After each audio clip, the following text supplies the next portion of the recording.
예수님이 예루살렘 성으로 들어가시다가 무화과 나무에 열매가 없는 것을 보고 나무를 저주하셨어요. 그랬더니 나무가 뿌리채 말라버렸습니다. 이 일이 있고 난 뒤에 예수님이 제자들에게 만일 너희가 믿음이 있고 의심하지 아니하면 이 나무에게 일어난 이 일만 할 뿐 아니라 이 산더러 바다에 던져지라 하여도 될 것이고 너희가 기도할 때 무엇이든지 믿고 구하면 다 받으리라, 이 말씀을 하셨어요. 얼마나 놀라운 말씀입니까? 너희들도 내가 행한 것처럼 믿고 구하면 무화과 나무가 말라버리고 산이 바다에 던져지라 해도 그것이 이루어진다 그랬습니다. 얼마나 놀랍습니까? 우리가 정말 믿고 구하면 무화과 나무가 마르고 산이 바다에 던져지는 일이 일어납니까? 초대교회 당시에 복음이 전 세계로 퍼져나갈 때 실제로 이런 일이 일어났습니다. 사도행전 9장은 복음이 본격적으로 전 세계로 퍼져나가는 모습을 기록하고 있습니다. 기독교를 박해했던 바울이 회심을 하고 베드로가 이방인들에게 복음을 전하면서 이 복음이 유대를 넘어서 전 세계로 퍼져나가기 시작했습니다. 복음이 전 세계로 퍼져나가게 된 계기는 스데반 집사가 돌에 맞아 순교했기 때문입니다. 이 일로 인해서 예루살렘 중심으로 있던 기독교인들이 주변에 있는 많은 나라들로 흩어져서 복음을 전하기 시작했습니다. 이때 하나님은 바울과 베드로를 이방인 선교의 주역으로 사용하셨습니다. 먼저 베드로를 하나님이 이방 선교의 주역으로 사용했는데 예루살렘을 떠나서 이방 지역에 가서 복음을 전하기 시작했습니다. 우리는 바울이 이방인 선교의 주도적인 역할을 한 사람으로 이해하고 있는데 그렇지가 않습니다. 이방인 선교는 바울에서부터 시작된 것이 아닙니다. 만약 이방 선교가 바울에게서부터 시작되었더라면 어떻게 됐겠습니까? 바울은 그 당시에 기독교인들을 박해하는 사람이라고 하는 것 때문에 회심하고 돌아왔지만 거부감이 있었습니다. 저 사람이 거짓으로 회심한 거 아니야? 그래서 우리 예수 믿는 사람을 잡아가려고 스파이로 이렇게 전향한 거 아니야? 이런 생각을 가지고 있었습니다. 게다가 바울이 사도라고 하는 것에 대해서 정통성을 의심받고 있었기 때문에 바울이 이방 선교의 주역을 감당했다면 바울을 통해서 예수 믿고 교회 안으로 들어오는 이방인을 유대인들이 같은 형제로 받아들여 줬겠습니까? 쉽게 수용하지 못했을 겁니다. 예전부터 유대인들은 선민의식이 강해가지고 다른 이방 민족에 대해서 이 배타성이 아주 강했습니다. 2000년이 지났는데도 지금도 유대인들은 다른 나라 사람들하고 결혼을 하지 않습니다. 딸이 만약에 다른 나라 사람하고 결혼을 하잖아요.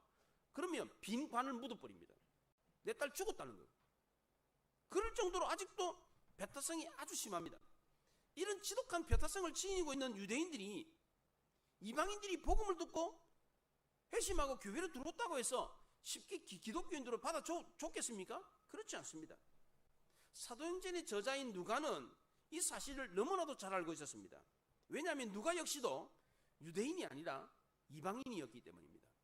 누가는 수리아 안디옥 출신의 헬라인이었습니다. 바울을 따라다니면서 복음을 전하고 나중에 누가복음 사도행전을 기록하는 성경을까지 기록을 했음에도 불구하고 가는 곳마다 유대인들에게 차별 대우를 받았습니다. 누가는 이런 유대인들의 분위기를 너무나도 잘 알고 있었기 때문에 성경을 기록할 때 아주 신중했습니다. 특별히 이방인들에게 복음이 증거된 이 사실을 기록할 때는 더더욱 신중했습니다. 그래서 복음이 증거되는 과정에 예수님이 말씀하신 이 놀라운 기적의 역사가 바울을 통해서 일어난 것이 아니라 베드로를 통해서 일어났다는 사실을 부각을 시켰습니다. 사도행전 9장 32절부터 12장까지는 베드로 행전이라고 합니다. 사도행전 안에 들어있는 베드로 행전이라고 합니다. 베드로 행전이라고 해도 손색이 없는 것은 여기에 베드로와 관련된 4가지 놀라운 기적이 기록되어 있기 때문입니다. 첫째는 8년 동안 중풍병을 앓았던 에니아라고 하는 사람이 고침을 받았습니다. 둘째는 죽었던 다비다라고 하는 여제자가 살아났어요. 세 번째는 이방인 고넬로가 베드로랑 만나가지고 그것도 아주 놀라운 방법으로 성령이 나타나가지고 야 베드로 불러와라.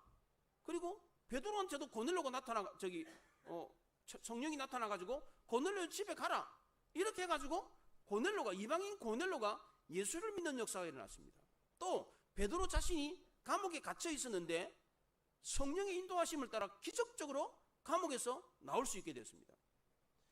복음이 베드로를 중심으로 지중해 연안의 팔레스틴 서쪽에서 급속도로 확산되기 시작했습니다. 먼저 루다에서 8년 동안 중풍병을 앓았던 애니아라고 하는 사람이 베드로를 통해서 고침을 받았습니다. 이걸 보고 주변에 많은 사람들이 주께로 돌아왔습니다. 또 요빠에서 죽었던 다비다라고 하는 여자가 살아남으려 해가지고 요빠 주변에 많은 사람들이 예수를 믿고 주께로 돌아왔습니다. 이 사실을 알고 예수를 믿게 되었는데 베드로가 처음에 예루살렘 주변을 순회하면서 복음을 전했던 이유는 흩어진 유대인들을 모으기 위함이었습니다. 그런데 베드로의 의도와는 달리 유대인이 아니라 오히려 복음을 전했더니 이방인들이 막 몰려들었습니다.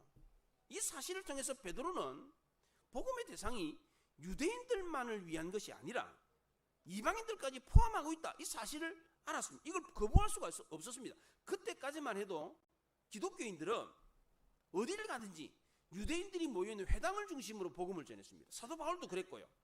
본토 출신 유대인이든 아니면 흩어져 있는 디아스포라 유대인이든 유대인들에게만 복음을 전했습니다.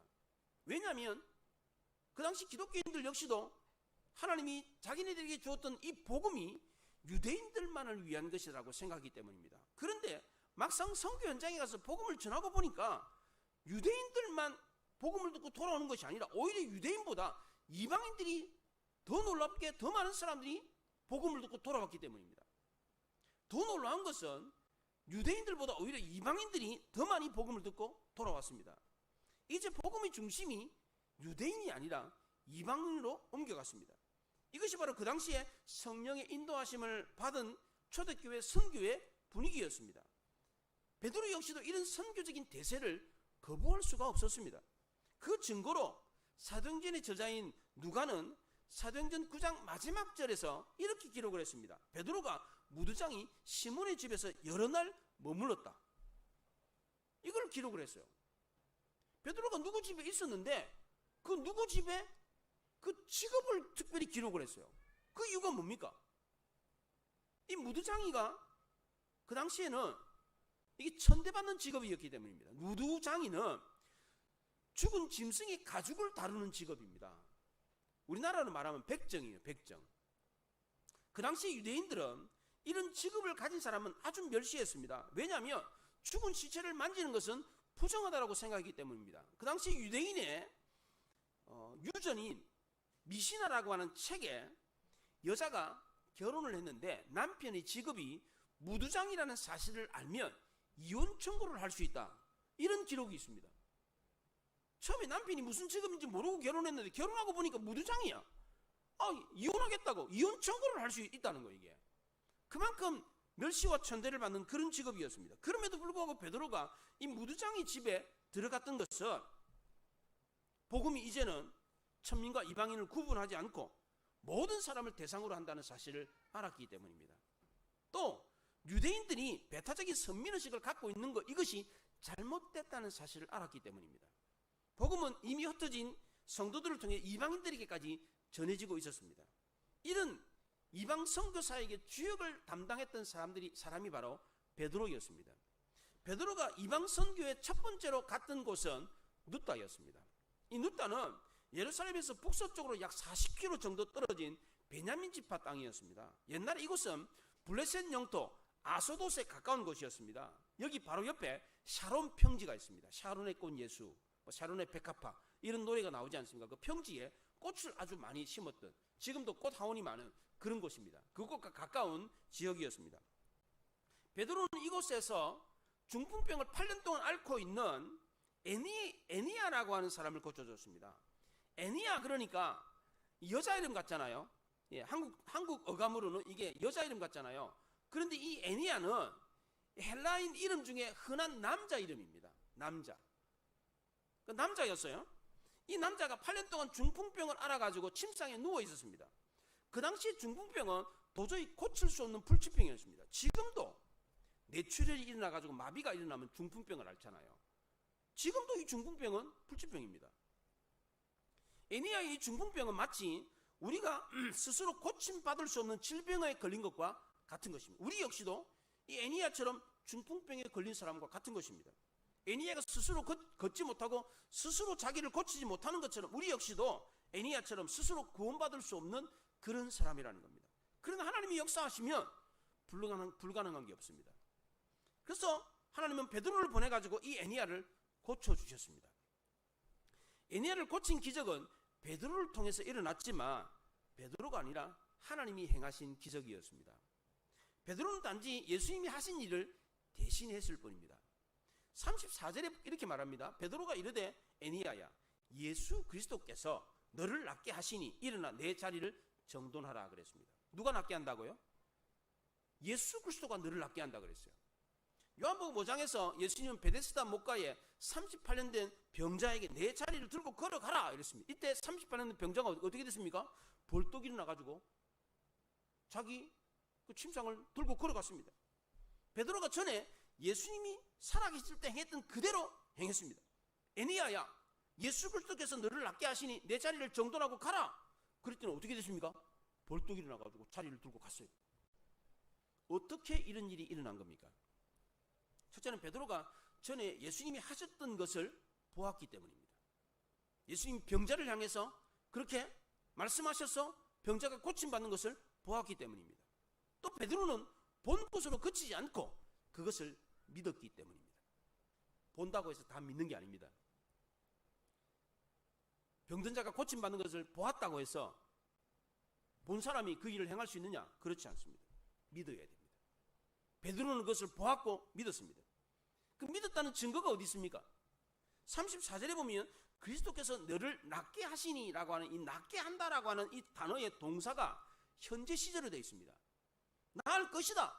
미래로 말하지 않고 지금 즉시 낫게 하신다. 현재형으로 말했습니다. 아직 일어나지 않았습니다. 그런데 지금 즉시 일어날 것을 확신하고 지금 그리스도께서 너를 낫게 하시니 일어나라 이렇게 말을 했습니다. 지금 이 자리에 계신 성도님들 가운데 병든 분이 계십니까? 육체의 병을 앓고 있는 분이 계십니까? 손을 얹고 믿고 기도하면 나을 줄로 믿습니다. 베드로는 예수님이 그렇게 하는 것을 보았습니다. 그리고 그걸 믿었어요. 그대로 했더니 실제로 그 일이 났습니다. 우리도 이렇게 믿으면 우리에게도 고침받는 기적의 역사가 일어납니다. 베드로는 단지 예수님께서 권능을 행하신다라고 하는 이 사실을 선포만 했을 뿐입니다. 베드로는 자기 힘과 자기 능력으로 이 기적을 행한 게 아니었습니다. 34절에 곧 일어나리라라고 하는 일어난다라고 하는 이 말은 하나님이 예수님을 일으키실 때 살리실 때 썼던 그 단어와 똑같은 단어였습니다. 애니야의 중풍병을 고친 이 기적은 베드로를 통해서 일어났지만 베드로가 행한 게 아니라 예수님께서 행하신 것이었습니다. 베드로는 이 기적을 행하면서도 이 기적을 통해 사람들이 자기에게 집중하도록 하지 않았습니다. 베드로가 루다에서 이 애니야를 고친 목적이 뭡니까? 그 이유가 뭡니까? 루다 사람들을 주님께로 인도하기 위해서였습니다. 35절에 그렇게 말합니다. 루다와 샤론에 사는 사람들이 다 그를 보고 주께로 돌아오니라. 베드로의 사역은 철저하게 예수님을 위한 사역이었습니다. 예수님을 나타내는 사역이었습니다. 베드로는 자기를 통해서 기적이 일어나긴 했지만 자기 힘으로 일어난 것처럼 가장하지 않았습니다. 이건 내가 한 거야. 자기를 드러내지 않았습니다. 예수 그리스도께서 너를 낫게 하신다. 이러면서 모든 영광을 예수님께 올려드렸습니다. 병든 자가 고침받는 기적을 통해서 애니야는 예수님을 보게 되었습니다.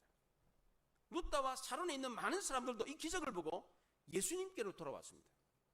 베드로의 사역은 철저하게 예수님을 나타내는 사역이었습니다. 우리가 복음을 전할 때도 마찬가지입니다. 모든 중심이 우리가 아니라 그리스도가 되어야 됩니다. 목회자가 설교를 할 때도 마찬가지입니다. 성도들이 목회자를 보는 것이 아니라 그리스도를 보게 해야 됩니다. 설교를 하든 말씀을 강론하든 뭐 권면을 주든 성도님들이 하나님께로 향하도록 하는 것, 이게 바로 목회자의 역할입니다. 제자 훈련을 하는 경우도 마찬가지입니다. 내 제자가 아니라 예수님의 제자가 되도록 훈련을 해야 됩니다. 그런데 목회자들이 제자 훈련을 하면 자기 제자를 만들고 싶은 욕심이 있습니다. 내 사람, 내 편 만들고 싶어요. 그래서 막 엄청 살같이 대하여 막 전화하고 막 신방하고 맛있는 거 사주고 얼마나 살같이 대하는지 몰라요. 이렇게 제자 훈련을 하면 싫은 소리를 못합니다. 싫은 소리 하면 내 편이 안 되기 때문입니다. 이런 사람은 예수님을 이용해가지고 자기 욕심을 챙기는 사람입니다. 예수님의 제자를 만드는 게 아니라 자기 팬을 만드는 겁니다. 이런 사람들이 있어요. 베드로가 누따에서 사역한 결과가 뭡니까? 누따 사람들과 살아온 사람들이 예수를 믿고 주께로 돌아왔습니다. 이것을 성경에 기록한 이유도 베드로를 드러내게 한 것이 아니라 주님을 드러내게 하기 위해서 이걸 기록해 둔 겁니다. 두 번째로 베드로가 이방 선교 지역에 가서 사역을 했던 곳은 욥바였습니다.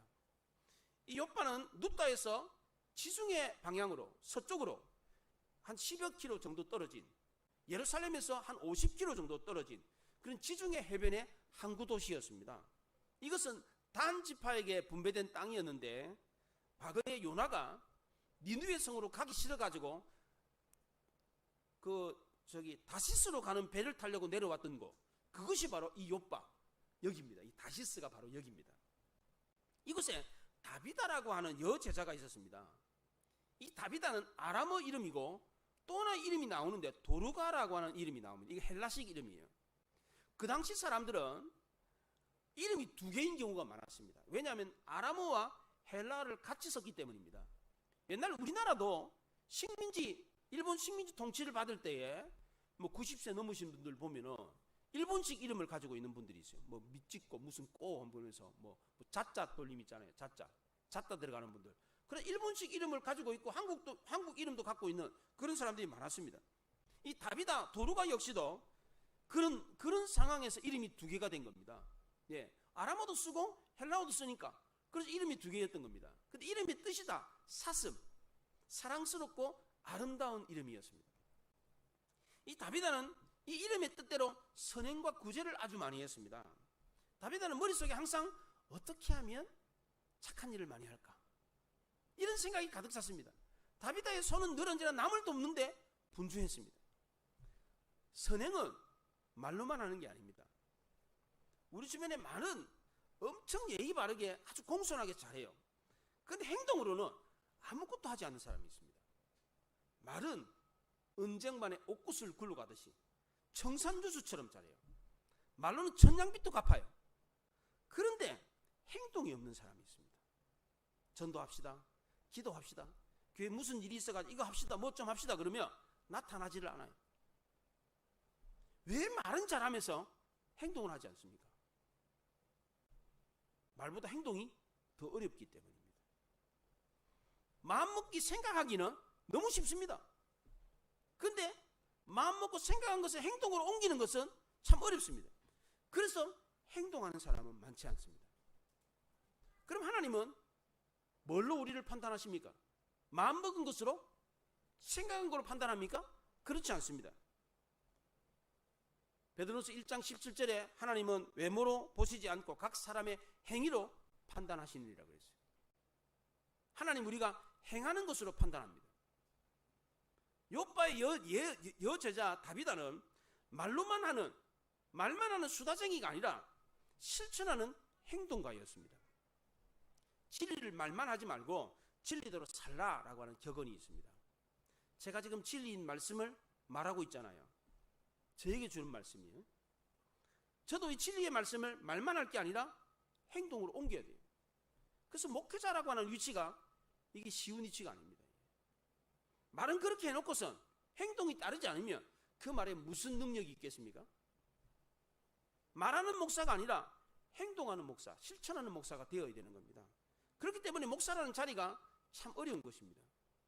그런데 이게 어렵다는 것을 알고 무거운 책임감을 느끼면서 살면 그나마 목사는 다른 사람들보다 하나님 보시기에 좀 더 나은 삶을 살 수가 있습니다.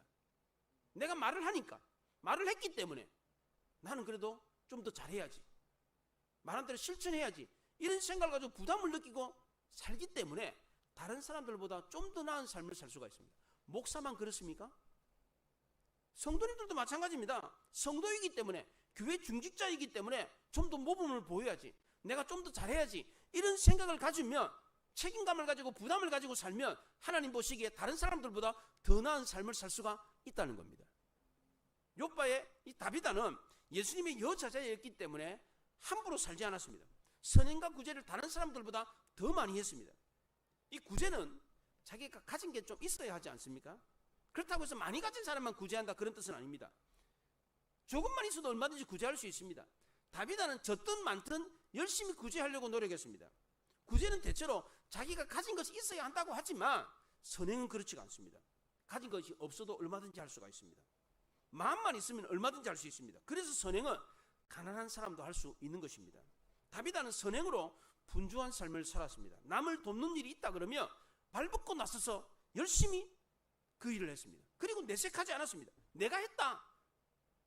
생색내는 구제, 드러내는 선행을 하지 않았습니다. 아주 겸손하게 눈에 띄지 않게 선행을 베풀었어요. 그래서 성경은 이 다비다의 행동을 선행이라고 했습니다. 다비다는 여제자라고 하는 호칭을 듣기에 충분할 만큼 아주 모범적인 제자였습니다. 요한복음 15장에 너희가 가시를 많이 맺으면 내 아버지께서 영광을 받으실 것이요 너희가 내 제자가 되리라 그렇게 말했습니다. 성도가 과실을 많이 맺으면 하나님께 영광을 돌릴 수가 있습니다. 그리고 그 과실을 통해서 자기가 하나님의 제자인 것을 증명해 볼 수가 있습니다. 그러면 열매가 없는 제자는 어떻습니까? 하나님께 영광도 돌릴 수가 없고 자기가 하나님의 제자라는 것을 증명할 길도 없습니다. 열매가 없는 성도를 보면 저 사람이 정말 구원받은 사람인가 의심이 듭니다. 예배도 안 드리고 기도도 안 해요. 봉사도 안 해요. 이런 사람을 보면 정말 저 사람이 예수 믿고 천국 갈까? 이런 생각이 들지 않습니까? 사람만 그렇게 보는 것이 아니라 하나님도 그렇게 보신다는 겁니다. 하나님도 성도를 보고 저 사람이 세례받았는데 집사인데 교회 중직자인데 예배도 안 드려요. 봉사도 하나도 안 해요. 그런 사람을 보면 하나님도 의구심이 생긴다는 거예요. 예. 인간만 그렇게 보는 게 아니라 하나님도 그렇게 보신다는 겁니다. 욥바에서 살았던 이 다비다는 선행과 구제를 통해서 하나님께 영광을 돌렸을 뿐만 아니라 자기가 그리스도의 제자라는 것을 증명해 보였습니다. 열매로 아름다운 삶을 살았습니다. 그런데 안타깝게도 이렇게 아름다운 인생을 살았던 이 다비다도 병들어서 죽고 말았습니다. 성도라고 해서 안 죽는 거 아닙니다. 다 죽습니다. 그런데 성도는 죽으면 끝이 아닙니다. 세상 사람들은 죽으면 끝이에요. 그러나 예수 믿는 사람은 죽어도 다시 사는 하나님의 긍휼이 있습니다. 얼마나 놀랍습니까? 하나님은 이 죽은 다비다를 다시 살려줬습니다. 왜 다시 살려줬습니까? 죽었다가 다시 죽었다가 다시 살아났잖아요. 나중에 이 다비다가 안 죽었습니까? 지금까지 살아있습니까? 죽었습니다. 그럼 왜 다시 살려준 겁니까? 어차피 몇 년 있다가 또 죽을 건데 그러면 죽음을 두 번 경험하는 거잖아요. 근데 왜 다비다를 다시 살려줬습니까? 그 이유는 두 가지로 생각해 볼 수 있습니다. 첫째는 성도들에게는 죽은 자의 부활이 있다 이 사실을 보여주기 위해서입니다. 고난당하는 성도들에게 부활이 있다는 사실을 알려줌으로 인해서 고난을 넉넉하게 이길 수 있도록 하기 위해서 이 다비다를 죽은 자 가운데서 살려주었습니다. 또 하나 불신자들이 죽은 자도 다시 살리시는 하나님이 있다는 사실을 믿도록 하기 위해서입니다. 불신자들은 어떻게 죽은 사람이 다시 살 수 있냐? 우리 주변의 대부분의 사람들은 죽은 사람은 다시 살 수 없다. 예수 믿는 사람들이 믿는 지옥과 천국 없다. 이렇게 생각합니다. 이런 사람들에게 믿음을 주기 위해서 하나님이 다비다를 죽은 자 가운데서 살려주셨습니다. 다비다가 죽었을 때 가족들과 성도들은 다비다를 즉시 장례식을 치르지 않았습니다. 이 다비다의 장례식을 시신을 깨끗이 씻고 수의를 입히고 다락방에 뉘어놨습니다. 욥바의 성도들은 베드로가 얼마 전에 룻다에서 10여 킬로 정도밖에 안 떨어져 있는 가까운 곳에서 중풍병이라고 하는 불치병을 고쳤다는 소식을 들어서 알고 있었습니다. 그래서 베드로가 내려와서 안수를 하면 이 죽은 여자지만 혹시 살아날 수도 있겠다 이런 실오라기 같은 희망을 가지고 있었습니다. 그래서 두 사람을 급히 보내가지고 빨리 와달라 부탁을 했습니다. 두 사람이 베드로에게 가가지고 와달라라고 했던 것은 장례식에 참석하라 이런 뜻이 아니었습니다. 지체하지 말고 와라 그랬습니다. 장례식에 참석할 것 같으면 지체하지 말고 와라 이렇게 할 필요 없잖아요. 죽었는데 이미 뭐 빨리 가봐야 뭐해. 그렇잖아요. 빨리 와라 이렇게 했던 이유가 뭡니까? 죽은 다비다를 살리기 위해서였습니다. 베드로도 이 사실을 알고 있었습니다. 그럼 베드로는 어떻게 해야 됩니까? 당신 와가지고 안수하면 죽은 다비다가 살아날 수 있습니다. 그러니까 빨리 가십시다. 이렇게 했으면 베드로가 뭐라고 그래야 됩니까? 난 못 갑니다. 어떻게 죽은 사람을 살립니까? 죽었는데. 이렇게 말해야 되지 않습니까? 그런데 베드로는 그 두 사람이 다비다를 살려주십시오라고 했을 때 그걸 알고 따라갔습니다. 다비다를 뉘어넣었던 다락방에 올라갔습니다. 모든 가부들이 베드로 옆에서 울면서 다비다가 살았을 때 속옷과 겉옷을 지은 것을 내보이면서 막 엉엉 울었어요. 그 당시에 이 옷은 오늘날 옷과는 개념이 다릅니다. 옛날 사람들은 가난한 사람들을 가리켜서 헐벗은 사람이다 그랬어요. 헐벗은 사람을 가난한 사람이라고 했습니다. 지금은 옷 안 입고 다니는 사람이 누가 있습니까? 옛날에는 가난한 사람들은요 옷을 못 입었어요. 옷이 비싸가지고.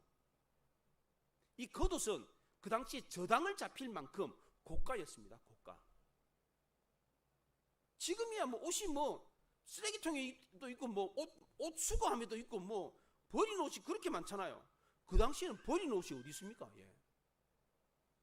그래서 옛날 사람들은 가난하다는 표현을 헐벗었다라고 표현을 했습니다. 이 다비다는 가난한 가부들을 위해서 옷을 지어가지고 실질적인 도움을 주었습니다.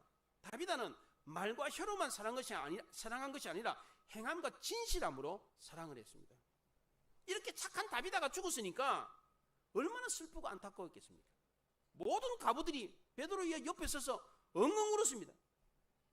나사로의 무덤 앞에서 많은 사람들이 울면서 슬퍼했을 때 예수님이 어떻게 했습니까?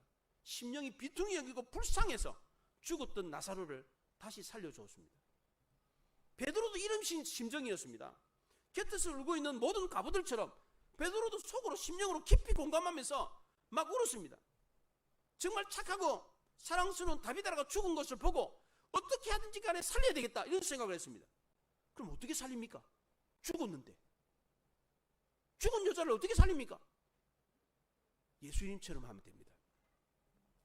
죽은 사람을 살릴 수 있는 분은 오직 한 분, 예수님밖에 없었습니다. 왜 예수님 한 분밖에 없습니까?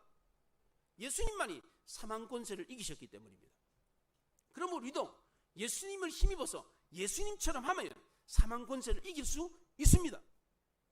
베드로는 예수님처럼 하기 위해서 어떻게 했습니까? 전에 예수님이 죽은 사람을 살리는 것처럼 그대로 했습니다. 회당장 야이로 딸이 죽었을 때에 옆에 있던 사람을 다 내보냈습니다. 베드로도 그렇게 했어요. 다락방에 올라가가지고 주변 사람들을 다 물렸습니다. 그리고 무릎을 꿇고 기도를 하고 시체를 향해서 다비다야 일어나라 그랬습니다. 죽은 회당장 야이로의 딸을 향해서 소녀야 일어나라 라고 했던 것처럼 일어나라 그랬습니다. 여기 일어나라는 말은 하나님 이 사람이 일어날 것을 기대합니다 이런 뜻이 아닙니다. 일어날 것을 믿습니다 이런 뜻입니다. 베드로는 다비다가 다시 살아날 것을 믿고 일어나라라고 명령을 했습니다. 만약 베드로가 다비다야 일어나라 그랬는데 다비다가 안 일어나면 어떻게 됩니까? 얼마나 당황스럽겠어요. 차라리 그렇게 기도하지 말걸. 살려달라고 기도하고 일어나라고 선포까지 했는데 일어나지 않으면 얼마나 당황스럽고 창피하겠습니까? 이런 이유 때문에 우리는 불치병 걸린 사람이나 죽은 사람을 위해서 이렇게 기도하지 않습니다. 그렇죠? 이렇게 과감하게 선포를 하지 않습니다. 그럼 우리는 이렇게 못하니까 이렇게 기도 안 해야 됩니까? 기도를 해도 기적이 일어나지 않을 거니까 이런 기도는 하면 안 됩니까? 베드로처럼 담대하게 외치고 기도하면 안 되는 겁니까? 그렇지 않습니다. 비록 우리는 베드로처럼 예수님이 행하신 기적을 직접 보지는 못했지만 그래도 오늘 우리에게 들려주신 이 말씀을 믿으면 우리도 베드로처럼 기도할 수 있습니다. 베드로처럼 선포할 수가 있습니다. 죽은 자야 일어나라 라고 할 수 있습니다. 베드로가 죽은 시체를 향해서 확신을 가지고 이렇게 기도하고 외칠 수 있었던 이유가 뭡니까? 어떻게 이렇게 할 수가 있어요? 죽은 시체를 향해서. 이렇게 말하는 건 함부로 못합니다. 이게 죽은 시체를 향해서 일어나라, 이 말이 나옵니까? 이게 안 나오지. 근데 베드로가 이런 확신을 가지고 시체를 향해서 일어나라고 했어요. 어떻게 이런 말을 할 수 있었습니까? 누타에서 중풍병에 걸린 애니야를 고칠 때도 마찬가지로 예수님이 죽은 자를 향해서 외치는 것을 보았기 때문입니다. 회당장 야이로의 딸이 죽었을 때 그를 향해서, 그 딸을 향해서 소녀야 일어나라 라고 했던 것을 보았습니다. 나사로의 무덤 앞에서 예수님이 나사로를 향해서 나사로야 일어나라, 나오너라 라고 하는 것을 보았기 때문입니다. 둘째로 베드로는 본 것으로 그치지 않고 믿었기 때문입니다. 사람들이요, 본다고 해서 다 믿는 거 아닙니다. 부흥회 가가지고 기도했을 때 병든 자가 고침받는 것을 보는 사람이 많습니다. 많은 사람이 보았습니다. 그렇다고 해서 다 믿느냐? 그렇지 않습니다. 근데 베드로는 본 것으로 그치지 않고 믿었습니다. 예수님은 제자들에게 나를 믿는 자는 내가 하는 일도 할 거고 나보다 더 큰 일도 하리라 그랬습니다. 너희가 기도할 때 무엇이든지 믿고 구하면 다 받으리라 그랬습니다. 베드로는 이 말씀을 믿었습니다. 우리도 이 말씀을 믿으면 이 놀라운 기적을 경험할 수 있습니다.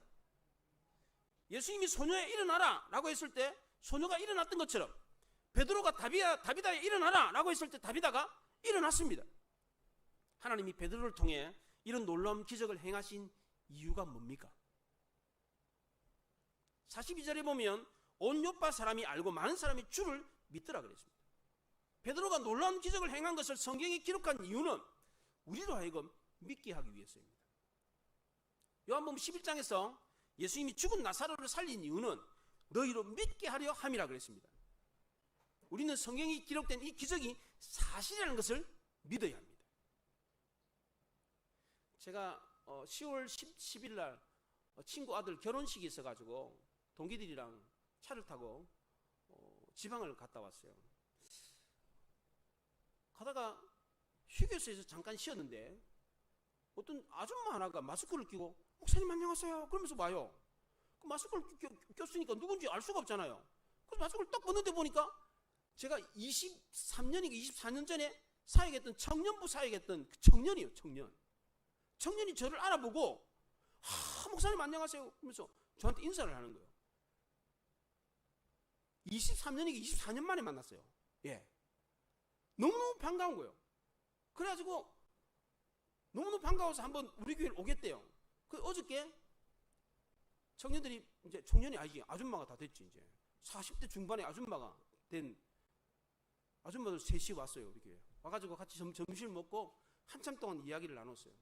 그때 그 청년들이 어떻게 지내는지 안부를 묻고 이야기를 나누는데, 그때 그 청년들이 제가 소환도 갔을 때 다리가 길어질 때 그때 눈 뜨고 같이 기도했던 청년들이에요. 그때. 그래서 어떻게 사는가 다들 물어봤더니 다들 집사가 되고 장로가 되고 권사가 됐어요. 교회를 떠나지 않고 열심히 신앙생활을 해요. 제가 그걸 보면서 큰 위로를 받았어요. 하나님이 그때 나에게 그런 놀라운 기적을 일으켜 주신 이유가 뭔가. 물론 저를 위해서는 건강을 되찾기 위해서 그랬지만 거기 함께했던 청년들을 위해서는 믿게 하기 위해서였습니다. 그걸 보았던 청년들은 교회를 못 떠납니다. 그걸 경험했던 청년들은 아무리 신앙의 회의가 들고 뭐 시험에 들어도 교회 못 떠납니다. 너무 봤는데 뭐 다리가 쑥 나오는 걸 봤는데 하나님이 살아계시다는 것을 직접 목격했는데 어떻게 교회를 떠납니까? 어떻게 예수를 부인합니까? 그럴 수가 없죠. 야, 하나님이 부족한 나를 통해서 이 청년들에게 이런 믿음을 주려고 이런 기적을 허락하셨구나. 믿게 하기 위해서 그랬습니다. 믿게 하기 위해서. 베드로도 마찬가지입니다. 베드로가 그런 놀라운 기적을 행하게 했던 이유, 그리고 오늘 성경에 우리에게 기록해서 우리에게 알려준 이유가 뭡니까? 믿게 하려고. 이걸 믿어야 됩니다. 또 하나, 이런 놀라운 기적을 우리에게 보여주신 이유는 단순히 믿는 것으로 그치지 않고 우리도 이 놀라운 기적을 경험하게 하기 위해서입니다. 베드로는 예수님이 행하신 기적을 보았습니다. 본 것으로 그치지 않고 그걸 믿었습니다. 믿었기 때문에 베드로도 예수님처럼 애니야야 일어나라, 다비다야 일어나라 라고 외칠 수 있었습니다. 우리도 베드로처럼 무엇인지 믿고 구하면 다 받을 수 있습니다. 베드로가 믿었을 때 예수님이 행하셨던 그 똑같은 기적을 행했던 것처럼 우리도 베드로처럼 예수님이 행하신 기적을 행할 수가 있습니다. 믿음이. 믿는 자는 내가 행한 일도 그도 할 것이요 그보다 더 큰 일도 하리라 그랬습니다. 믿고 구하는 것은 다 받으리라. 이 말씀을 우리도 믿으면 무엇인지 구하면 다 받을 수가 있습니다. 우리도 이 귀한 믿음을 가지고 구함으로 놀라운 기적을 경험할 수 있기를 바랍니다. 그리하여 병고침의 기적을 경험할 수 있기를 바랍니다. 여기 병든 분들이 계십니까? 믿으시기 바랍니다. 오늘 성경에 이야기하는 이 내용을 알고만 있을 뿐만 아니라 믿으시기 바랍니다. 실제로 이런 일이 있었습니다. 이거를 믿으시고 구하시기 바랍니다. 그럼 실제로 병고침의 역사가 있습니다. 여러분의 가정과 기업이 달라지는 것을 볼 수 있습니다. 우리 교회가 부흥하는 역사를 실제로 경험할 수 있습니다. 이걸 믿으시기 바랍니다. 우리 교회 건축 이루어질 것을 믿으시기 바랍니다. 믿으면 실제로 기적이 일어납니다. 여러분의 삶 속에 여러분들의 가족들에게 여러분의 미래에 믿고 구하면 실제로 이런 일이 일어난다는 것을 믿으시기 바랍니다. 그리고 경험할 수 있기를 바랍니다. 기도하겠습니다. 말씀을 생각하며 기도합니다.